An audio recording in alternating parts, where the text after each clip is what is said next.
¿Esto es un problema de sistema o realmente de qué estamos hablando? Porque hay un compromiso que el gobierno ha tenido con el Fondo Monetario para a más tardar en febrero del próximo año presentar una propuesta y la ejecución de un nuevo proyecto de ley.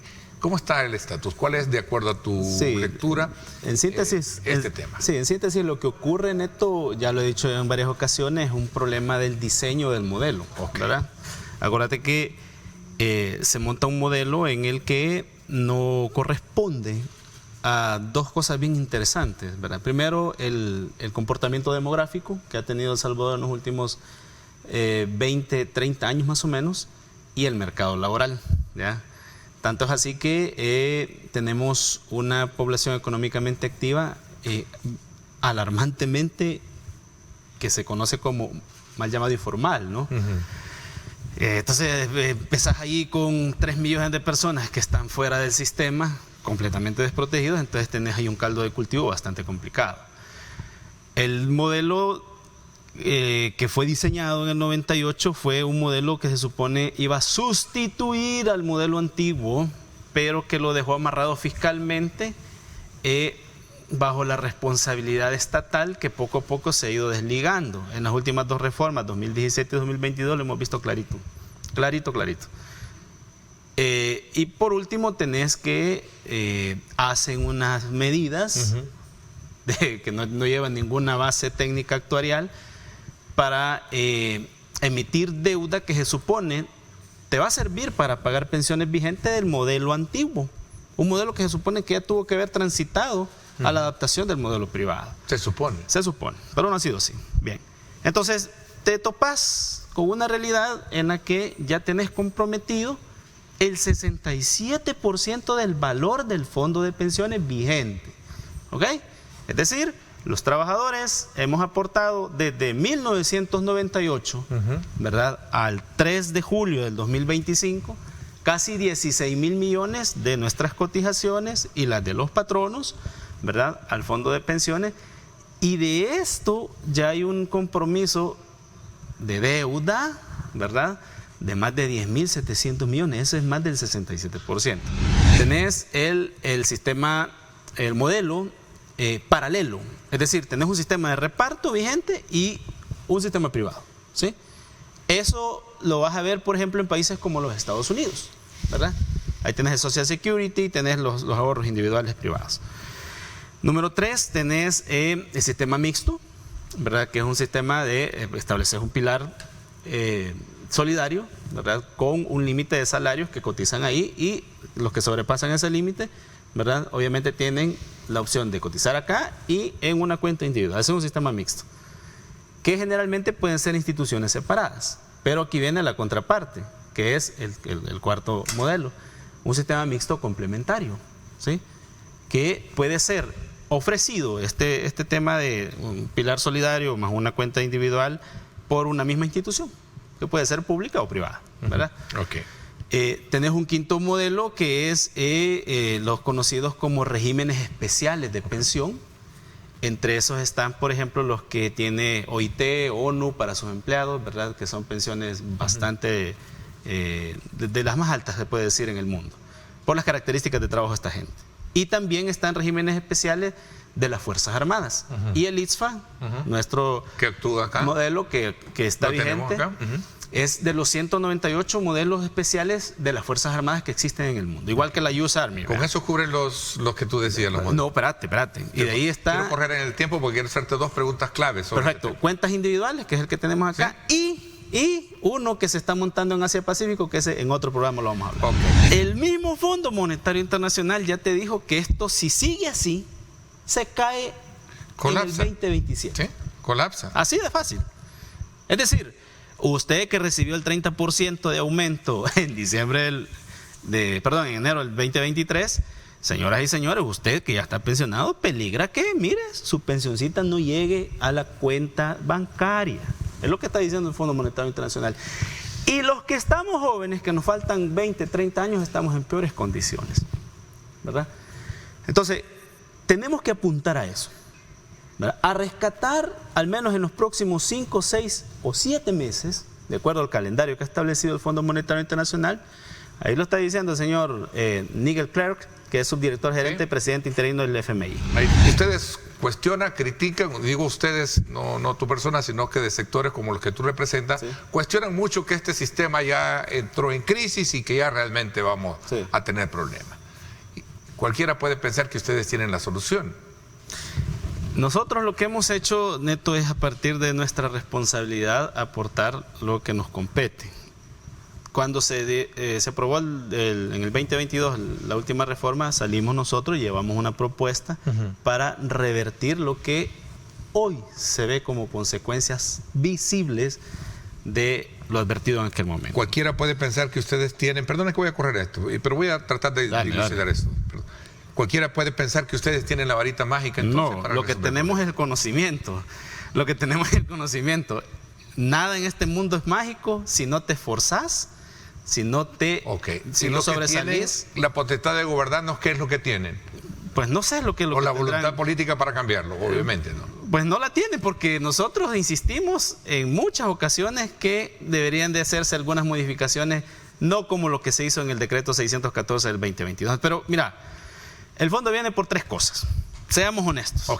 Aumento a la edad de retiro, aumento a la cotización y aumento al tiempo de servicio. Esas son las 3 cosas que el Fondo Monetario Internacional... Pues ese es un acabose para nosotros. Por supuesto. Este es otro 3 golpes me han dado directamente. Por eso, Neto, la mesa de trabajo por una pensión digna está en un proceso de consulta a nivel nacional de cara a la población, porque si bien es cierto, no nos vamos a quitar ese impacto, por lo menos a esas 3 paramétricas tenés que establecerle por lo menos unas 12 o 14 medidas más para que no sea golpeado directamente el trabajador. El día que vengan los técnicos del Fondo Monetario Internacional y pongan un pie en este territorio, se te vienen los impuestos para arriba, porque esa es la receta que ellos van a dijiste que son 3 garrotazos que nos van a dar. Entonces, para evitar impuestos, impuestos. Para evitar eso, están sectores como la Mesa por una Pensión Digna, que responsablemente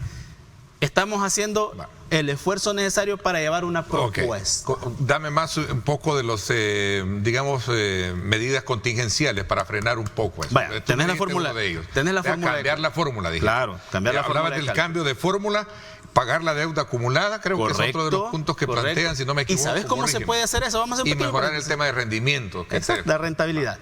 Entonces, pero para pagar la deuda, ya que van a saltar ahí algunos, ¿y cómo lo vamos a hacer? Que no sé qué. Bueno, tenés 2 opciones, ¿verdad? Revalorizar los salarios activos al sistema y les voy a dar la fórmula. ¿Cómo se hace? ¿Verdad? Dividís el total de la masa salarial activa en un año, que ellos ya saben cuáles son, estoy hablando del presidente del Banco Central de Reserva y de la superintendencia, lo dividís entre el Producto Interno Bruto vigente. Te va a dar un resultado, te va a dar un factor. Eso es lo que le vas a revalorizar a los salarios activos. Y les va a dar el 1% anual. ¿Sabes qué haces con eso, Neto? 1% anual. Por 5 años tenés 5% más que va a llegar al fondo de pensiones. Y ese dinero lo tenés que invertir fuera, no en deuda pública. Y aquí viene la otra medida que tenemos que hacer sí o sí, que de hecho el Fondo Monetario Internacional implícitamente lo ha pedido hace como 3 días. El fondo dice que el gobierno ya no dependa de la emisión de deuda. Nosotros decimos que el gobierno no siga tocando los recursos del fondo de pensión. Es lo mismo, solo que con distinto lenguaje. Evitar que el Estado tome esos fondos. Entonces, ¿cómo lo haces? Que lo han hecho todos los gobiernos anteriores. Todos. Entonces, ¿cómo lo haces? Fácil. Bueno, se oye fácil, pero la voluntad de ellos va a ser la otra cosa. Entonces, lo que tenés que hacer es recuperar la autonomía total del fondo de pensiones. Establecer una política laboral que te permita incentivar el desarrollo tecnológico, productivo y de tejido social para que te entren recursos y que eso los presupuestes a las pensiones vigentes del sistema antiguo, para que te divorcies de lo que es el sistema del fondo privado y no sigas emitiendo más deuda. La reforma es a los modelos vigentes en el país. Y hay 2. El modelo de cuentas individuales, administrado por las AFP, pero también el del ITSFA. Y esta es mi propuesta para la gente del ITSFA. Tienen que reformar el artículo 25 que habla sobre las tasas de reemplazo, ni modo, pero tienen que hacer un ajuste por lo menos en los próximos 5, 10 o 15 años para incorporar nuevos elementos que coticen a ese sistema. ¿Pero y quiénes van a hacer? Bueno, te voy a poner un ejemplo. Toda la gente que tiene empleada la CEFAFA está en las AFP. ¿Cómo es eso? Que gente que se supone que depende de las Fuerzas Armadas está cotizando a las AFP. No, hay que trasladarlos para allá. ¿Sí?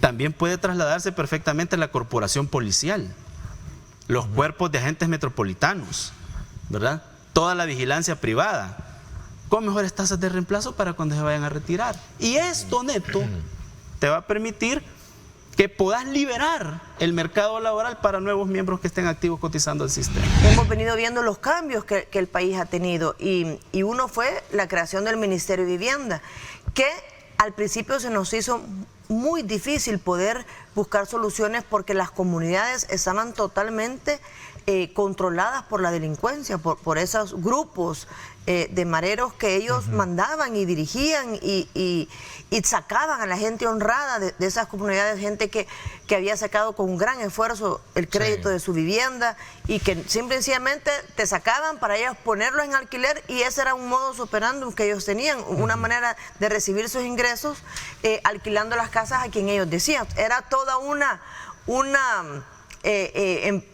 organización de bienes y raíces, porque sacaban a los verdaderos dueños a punta de pistola, amenazándolos, para luego ellos poner en alquiler esas casas a la gente que ellos decidían. Entonces ese dinero les servía como un ingreso. Todas estas historias, digamos, grises, oscuras, dramáticas, ¿ya no existen? Ya no existen, ya Ernesto. No, ya hoy esto está sanado, por decirlo así, porque era evidente que en esas zonas donde el Estado no estaba, porque la ausencia del Estado era evidente, no había policía, ellos ejercían autoridad, sacaban a la gente y metían a su gente en viviendas privadas. Terrible, pero eso era algo del día a día, eso era algo impresionante. Y ¿sabes qué sucede? Que yo siempre me pongo a pensar, ¿qué pasó con los gobiernos anteriores que no se daban cuenta de lo que pasaba en el territorio? Antes nos contaban que una institución, para que la otra le ayudara, porque eran de partidos diferentes. Recordemos y era un calvario. Era un calvario, entonces no se podían poner de acuerdo. Hoy es todo, trabajamos en línea y somos un solo equipo, entonces nos facilita poderle ayudar a la población en la legalización, en los créditos, a buscar esas soluciones, la tramitología para los permisos de construcción en proyectos de vivienda de interés social, buscar nuevas opciones para bajar ese costo de construcción en proyectos de vivienda de interés social. Hay varios temas que los vamos uniendo y que por ende da una mejor opción para los salvadoreños. Ese rostro social o humano que debe de tener una instancia a la cual muchos, y quizás nuestros padres también, han sido tan beneficiados en el pasado, como fue el verdadero rol del Fondo Social para la Vivienda. Bueno, primero, por el tipo de crédito, el acceso, la construcción de vivienda. Yo con mucho orgullo le digo a mis padres, la primera, una casa que verdaderamente con los espacios normales, a diferencia de lo que hoy se tiene. Sí, recordemos que la tierra se ha disminuido en el sentido de que ahora hay menos acceso a la tierra. Entonces, lo primero que hemos logrado hacer, dándole ese enfoque social al Ministerio de Vivienda, ha sido lograr recuperar aquellas colonias que en el pasado estaban totalmente resolver un problema que se creó producto de la delincuencia. Recuperar eso. Entonces, hemos recuperado más de 11.000 viviendas que estaban secuestradas por la delincuencia. Podríamos pensar que otra etapa es darle ese verdadero rostro humano de poder accesar a créditos. Por supuesto, eso es lo que hicimos. Entonces, ¿qué se hizo? Hacer que las familias puedan tener ese crédito social desde el Fondo Social para la Vivienda para poder acceder a esa vivienda. ¿Cómo lo hicimos?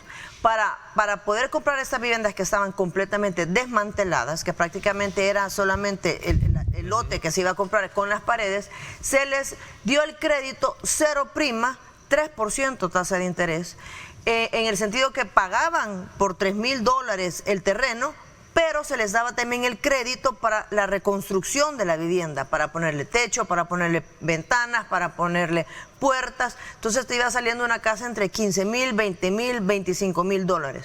Pero a eso era 0 prima, 2% tasa de interés en la vivienda recuperada y en la vivienda nueva 0 prima, 4% tasa de interés, vivienda hasta $40,000. ¿Por qué se hizo eso? Para incentivar a los constructores a que construyan viviendas de interés social. Entonces la vivienda nueva es 0 prima, 4% tasa de interés, y la vivienda recuperada, los activos recuperados se dejaron 0 prima y una tasa del 2% de interés. Y eso para mí es una manera de responderle a la población para poder recuperar esas viviendas que les fueron secuestradas por la delincuencia.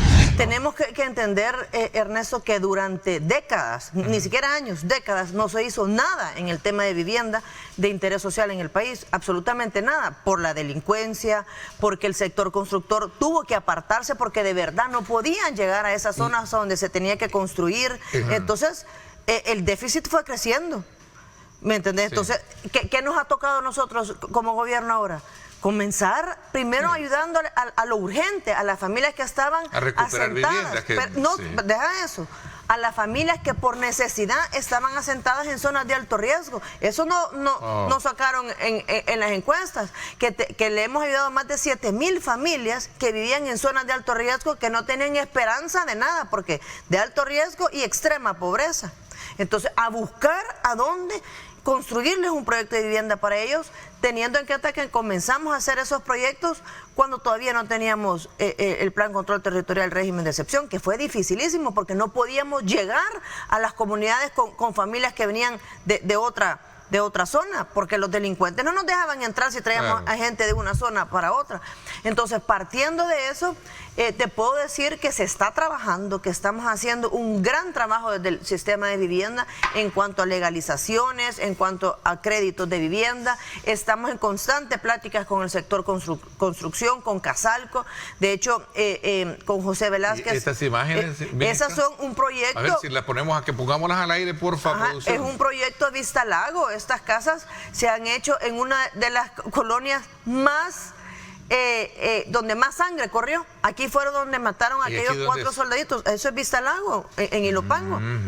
¿Te acordás de aquellos 4 soldaditos que iban en el bus, que se quedaron dormidos? El microbús los llevaron a meter. Y se quedaron dormidos y los mataron. Ahí fue la matazón más grande que ha habido en nuestro país, en Vista Lago, y ahora estamos construyendo un proyecto nuevo.